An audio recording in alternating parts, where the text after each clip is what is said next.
वडोदरा के कुंभारवाड़ा क्षेत्र में तड़के सुबह हुई फायरिंग से सनसनी फैल गई। रामराज होटल के पास फायरिंग की शिकायत दर्ज की गई।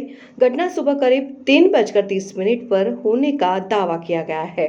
प्रारंभिक तौर पर पुरानी रंजिश के चलते फायरिंग होने की आशंका जताई गई है। पुलिस शिकायत के अनुसार दबदबा कायम करने की बात को लेकर सुफियान और उसके साथियों ने साजिद शेख पर फायरिंग की।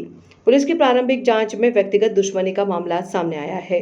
शिकायत दर्ज होने के कुछ ही घंटों में पुलिस ने कार्रवाई करते हुए सुफियान को गिरफ्तार कर लिया।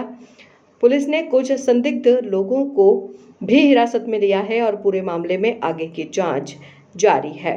पुलिस स्टेशन से मात्र 500 मीटर की दूरी पर फायरिंग की घटना से पुलिस महकम में हड़कंप मच गया।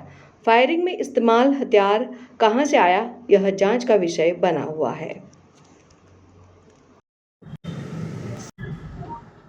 जी सर, आज कुंभारवाड़ा पुलिस स्टेशन વિસ્તારની અંદર ફાયરિંગની ઘટના બની છે, શું વિગત છે? આજરોજ કુંભારવાડા પોલીસ સ્ટેશનમાં ફરિયાદી સાજિદ નસીબુદ્દીન શેખ નાઓની ફરિયાદ મુજબ રાત્રે લગભગ 3:30 વાગ્યાની આજુબાજુ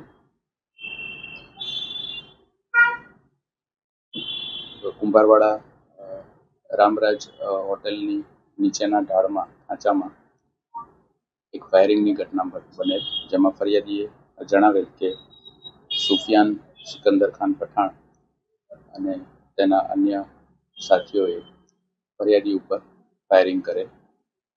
આ ફાયરિંગ તેઓએ જૂની અંગત અદાવતના કારણે કરેલ, જેથી પોલીસ દ્વારા તાત્કાલિક સ્થળ ઉપર પહોંચી જઈને કાર્યવાહી કરવામાં આવેલ અને ફરિયાદીની ફરિયાદ લેવામાં આવેલ અને તપાસ કરવામાં આવેલ અને હાલ આરોપીને શોધી કાઢવામાં આવેલ છે, ડિટેન કરવામાં આવેલ છે અને તપાસ હાલ ચાલુ છે।